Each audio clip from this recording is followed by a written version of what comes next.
రంగారెడ్డి జిల్లా యాచారంల సాగర్ రోడ్డు మీద ఘోర ప్రమాదం జరిగింది. యాచారం తహసీల్దార్ కార్యాలయం దగ్గర పాత సామాన్ లారీకి కరెంటు వైర్ తగిలింది. అది చూసుకోకుండా డ్రైవర్ అలాగే ముందుకెళ్లాడు. దీంతో వైరు తెగి వెనకస్తున్న స్విఫ్ట్ కారు మీద పడింది. దీంతో కారులున్న మహిళ సజీవ దహనమైంది. అందులో మరో ముగ్గురిని స్థానికులు బయటకు లాగి రక్షించారు.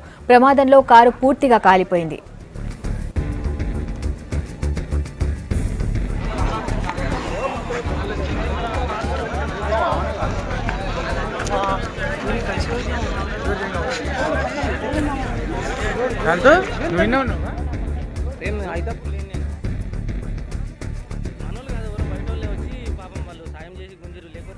రంగారెడ్డి జిల్లా యాచారంల సాగర్ రోడ్డు మీద ఘోర ప్రమాదం జరిగింది.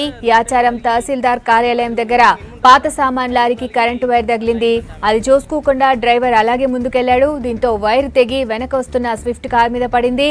దీంతో కారులున్న మహిళ సజీవ దహనమైంది. అందులో మరో ముగ్గురిని స్థానికులు బయటకు లాగి రక్షించారు.